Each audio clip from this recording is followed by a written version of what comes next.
क्योंकि जहां पर 2024 में इन्होंने 412 करोड़ का रेवेन्यू किया था, ये एक ही क्वार्टर में निकाल रहे। भाई ये अपना मन मर्जी कीमतों पे ये एक्चुअल में अपना माल बेच रहे हैं, क्योंकि पैसा तो गवर्नमेंट दे रही है ना। इतनी तगड़ी ग्रोथ के बाद में भी कंपनी अपना मार्केट कैप काफी ज्यादा छोटा दिखा रही है। तो भाई साहब रिन्यूएबल सेगमेंट से एक तगड़ा आईपीओ मार्केट में ओपन होने जा रहा है। कंपनी का नाम है जीके एनर्जी। तो किसी भी आईपीओ में अप्लाई करने से पहले उस आईपीओ के बारे में जो भी डिटेल्स आपको पता होनी चाहिए, सारी की सारी A to Z डिटेल्स आपको इस वीडियो में मिलने वाली है। साथ में अपन शॉर्ट में जीके एनर्जी के आईपीओ का पूरा रिव्यू करने वाले हैं और साथ में कंपनी का एनालिसिस भी करेंगे, कितनी ग्रोथ आने वाले टाइम में देखने को मिल सकती है, सारी चीजें समझेंगे। तो वीडियो को स्टार्टिंग से एंड तक पूरा देख लेना, और अगर आपने वीडियो को लाइक नहीं किया तो लाइक कर लो। सीधा मैं आपको वीडियो में लेके चलता हूँ, ठीक है। सबसे पहले हम शुरुआत करते हैं आईपीओ के टाइमलाइन से। एक्चुअल में कब से कब तक ये आईपीओ ओपन रहने वाला है, अलॉटमेंट कब होगा, लिस्टिंग कब होगी, वो सारी चीजें समझ लेते हैं। तो 19 सितंबर को ये आईपीओ मार्केट में ओपन हो रहा है। यहाँ पर हम अप्लाई कर सकते हैं 23 सितंबर तक।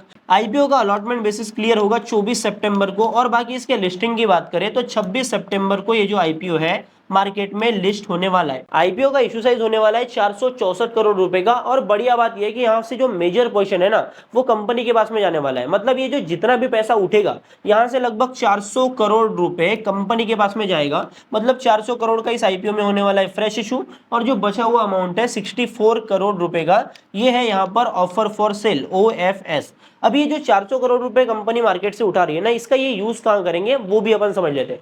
देखो ये जो 400 करोड़ ये मार्केट से उठा रहे, पर ये जो आईपीओ से इनका जो ऑब्जेक्टिव था ना वो था कि भाई ये 422 करोड़ रुपए टोटल अपने लॉन्ग टर्म वर्किंग कैपिटल में इन्वेस्ट करें। अभी आपके दिमाग में एक सवाल होगा कि ये तो मार्केट से 400 करोड़ ही लेने वाले, फिर ये 422 करोड़ रुपए इन्वेस्ट कैसे करेंगे। देखो एक्चुअल में इन्होंने ना 100 करोड़ रुपए पहले ही उठा लिया था, जिसको बोलते हैं भाई प्री आईपीओ प्लेसमेंट। तो प्री आईपीओ प्लेसमेंट के थ्रू इन्होंने 100 करोड़ रुपए मार्केट से उठाया, और यहां से ये 400 करोड़ रुपए उठा रहे हैं। मतलब लगभग 500 करोड़ में से 422 करोड़ ये लॉन्ग टर्म वर्किंग कैपिटल में इन्वेस्ट करने वाले हैं, और जो बचा हुआ पैसा होगा उसको ये जनरल कॉर्पोरेट पर्पसेस में यूज करेंगे। मतलब इससे हमें ये समझ में आ रहा है कि मैक्सिमम पैसा आईपीओ का कंपनी के पास में जा रहा है। मतलब ये पैसा अल्टीमेटली कंपनी के ग्रोथ में कंट्रीब्यूट होगा, जो कि किसी भी आईपीओ के लिए एक बहुत बड़ा पॉजिटिव सिग्नल होता है। बाकी इस वाले आईपीओ में रिटेल इन्वेस्टर्स के लिए कोई भी कॉम्प्रोमाइज नहीं किया गया है। पूरा 35% का कोटा यहाँ पर रिटेलर्स के लिए रखा गया है।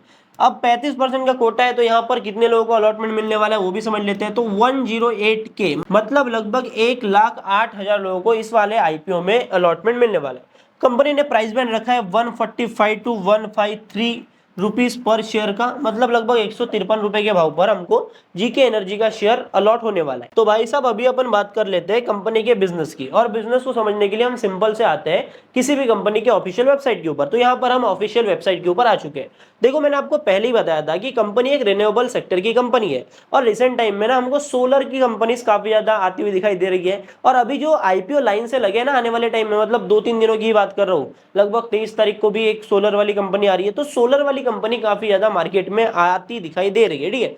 तो कंपनी का बिजनेस समझ लेते हैं। तो कंपनी काम करती है ईपीसी का। ईपीसी मतलब क्या होता है, इंजीनियरिंग, प्रोक्योरमेंट और कंस्ट्रक्शन, मतलब end to end infra development का ये काम करते हैं। अब यहाँ पर ये करते क्या है वो समझ लेते हैं। देखो company solar powered agriculture water pumps बनाती है। मतलब सिंपल सी बात है, खेतों में जो हमको वाटर पंप्स देखने को मिलते हैं जो कि सौर ऊर्जा के ऊपर, मतलब सोलर एनर्जी के ऊपर चलते हैं, उसका काम ये कंपनी करती है, वो चीजें इंस्टॉलेशन कर रही है। अभी एक्चुअल में जिस सेगमेंट में ये काम करते हैं ना, उस सेगमेंट की हम ग्रोथ को समझते हैं। देखो पहली बात, गवर्नमेंट का पूरा फोकस है कि भाई एग्रीकल्चर में ये सपोर्ट करें, किसानों को सपोर्ट दिया जाए, और साथ में रिन्यूएबल सेक्टर को भी बढ़ावा दिया जाए। तो गवर्नमेंट के जो दो मुद्दे हैं ना वो यहाँ पर एक चीज में कंबाइन हो रहे हैं। साथ में मैन्युफैक्चरिंग को भी मजबूत करने का, एमएसएमईज को भी सपोर्ट करने का। तो मल्टीपल मुद्दे जो है, मतलब मल्टीपल इंटरेस्ट जो है वो यहाँ पर कंबाइन हो रहे हैं। तो इसकी वजह से ना इस वाले सेगमेंट में बहुत बड़ी तेजी हमको देखने को मिल रही है। और गवर्नमेंट क्या कर रही है, गवर्नमेंट अलग अलग जो स्कीम्स है, अलग अलग योजनाओं के थ्रू किसानों को सब्सिडी प्रोवाइड कर रही है। देखो अभी क्या होगा, सब्सिडी प्रोवाइड करने से ना जो मेजर कॉस्ट है वो गवर्नमेंट खुद के ऊपर बियर कर लेता है। मतलब सस्ते में मिलेगा, ऑब्वियस सी बात है। देखो 70% तक की सब्सिडी गवर्नमेंट अलग अलग योजनाओं के थ्रू किसानों को दे रहा है। तो यहाँ पर क्या है, क्योंकि सस्ता ये इंस्टॉलेशन हो रहा है, तो कहीं ना कहीं किसान ये इंस्टॉल करवा रहे हैं, और इसके इंस्टॉलेशन में हमको बड़ी ग्रोथ देखने को मिल रही है। और इन सब का फायदा अल्टीमेटली ऐसी कंपनीज को होगा। मतलब कंपनी का फ्यूचर ना अभी के टाइम पर ब्राइट है, क्योंकि इस वाले सेगमेंट में अभी भी सैचुरेशन आना बाकी है, ठीक है। आई होप आप सारी चीजें समझ चुके होंगे। थोड़ा नीचे आते हैं अपन, यहाँ पर थोड़ी इन्फॉर्मेशन ले लेते हैं। देखो कंपनी काम कब से कर रही है, आप यहाँ पर देख लो, लगभग 15 साल से ज्यादा का कंपनी के पास में एक्सपीरियंस है। 5 लीडिंग एग्रीकल्चर स्टेट्स में अवेलेबल है। साथ में सोलर पंप्स कितने इंस्टॉल कर दिए, वो देख लेते हैं। लगभग 42,778 प्लस टोटल सोलर पंप्स इन्होंने इंस्टॉल कर दिया है, ठीक है। ये 30 नवंबर 2024 तक का डेटा है। उसके आगे इन्होंने और कर दिया होगा। लगभग 500 से ज्यादा इनके पास में वर्कमैन और एम्प्लॉयज है। बाकी आप इनके प्रोडक्ट्स की बात करोगे तो प्रोडक्ट्स आप देख सकते हो, सोलर रूफटॉप लगाते हैं, सोलर वाटर पंप कंट्रोलर लगाते हैं, सोलर एग्रीकल्चर पंप लगाते हैं। तो मतलब मल्टीपल बिजनेस इनका इस सेगमेंट के अराउंड है, ठीक है। तो हमने बिजनेस को तो समझ लिया, बिजनेस की ग्रोथ को समझ लिया। अभी एक्चुअल में नंबर्स पे आते हैं कि नंबर्स हमको क्या बताते हैं, ठीक है। तो इसके लिए सिंपल से हम कंपनी के फाइनेंशियल चेक करते हैं, किस तरीके की ग्रोथ यहाँ पर देखने को मिली है, वो चीज हमारे लिए एकदम क्लियर क्रिस्प क्लियर हो जाएंगी, ठीक है।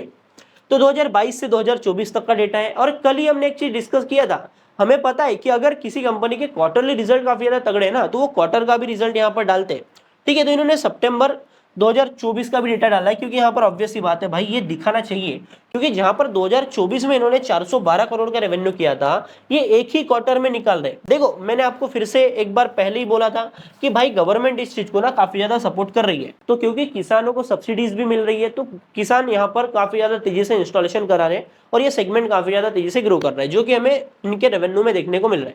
देखो 2022 में 70 करोड़ का रेवेन्यू था कंपनी का, 2023 में 285 करोड़ का रेवेन्यू था, 2024 में रेवेन्यू हुआ इनका 412 करोड़ रुपए का। और यहाँ पर एक ही क्वार्टर में इन्होंने लगभग 423 करोड़ का रेवेन्यू कर दिया। अभी हम आते हैं प्रॉफिट के ऊपर। तो लगभग 1.5 करोड़ का प्रॉफिट था 2022 में, 2023 में 10 करोड़ पहुंचे, फिर 36 करोड़ पहुंचे, और अभी एक ही क्वार्टर में लगभग 51 करोड़ का ये प्रॉफिट बना रहे हैं, ठीक है।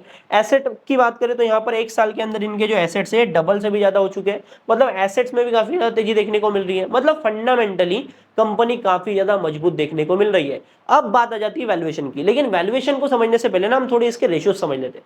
देखो कंपनी के आरओई की बात करें ना, तो रिटर्न ऑन इक्विटी देखने को मिल रहा है भाई 64% का। भाई ये कम नहीं होता है। और ये चीज ये इसीलिए अचीव कर पा रहे क्योंकि गवर्नमेंट का पूरा सपोर्ट है, गवर्नमेंट सब्सिडीज दे रही है, कॉस्ट को बियर कर रही है। तो भाई ये अपना मन मर्जी कीमतों पे ये एक्चुअल में अपना माल बेच रहे हैं, क्योंकि पैसा तो गवर्नमेंट दे रही है ना, तो कंज्यूमर के ऊपर कोई प्रेशर नहीं है, ठीक है। आरओसी की बात करते हैं, रिटर्न ऑन कैपिटल एम्प्लॉयड की, तो यहाँ पर हमको लगभग 55% का आरओसी इस वाले आईपीओ में, इस वाली कंपनी में जीके एनर्जी में देखने को मिल रहा है, जो कि बढ़िया बात है। मतलब तगड़ा आरओसी हमको देखने को मिल रहा है। देखो वैल्यूएशंस के ऊपर आ जाते हैं। देखो कंपनी के फंडामेंटल हमको क्लियर है कि भाई फंडामेंटल काफी ज्यादा तगड़े।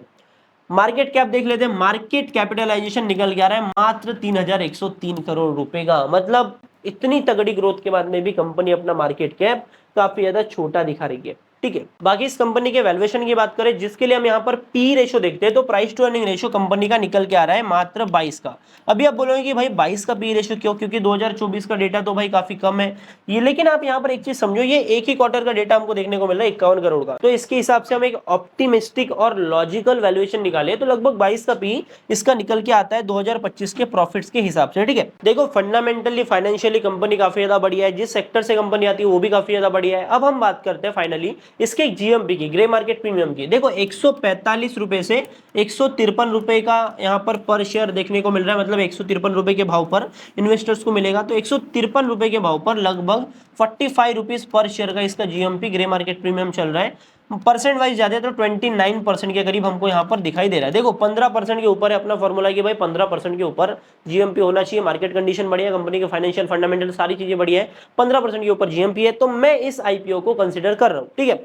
बाकी आप इसमें अप्लाई करोगे नहीं करोगे, आपके पास में बेटर अपॉर्चुनिटी है या नहीं, आप वो देख सकते हो। बाकी मैं किसी को एडवाइस नहीं कर रहा हूँ, किसी को सजेस्ट नहीं कर रहा हूँ, ये मेरा एनालिसिस है, ओपिनियन है, ठीक है। आई होप आपको वीडियो अच्छा लगा होगा। मार्केट में आईपीओ की लाइन लग रही है, तो भाई मतलब चूज करना मुश्किल होगा। तो सभी आईपीओ को हम रिव्यू करेंगे, साथ में एनालाइज करेंगे, और साथ में कहीं ना कहीं इनकी रैंकिंग भी सेट करेंगे, जिससे आपको आसानी हो किसी भी आईपीओ को चूज करने में। तो इसीलिए चैनल को सब्सक्राइब कर लो, बेल आइकन को ऑल पे सेट कर लो, ताकि आने वाले टाइम में आपसे कोई भी नोटिफिकेशन मिस ना हो। बाकी मैं मिलता हूं आपसे अगले नए वीडियो में, तब तक के लिए बाय बाय, टाटा, जय हिंद, जय भारत।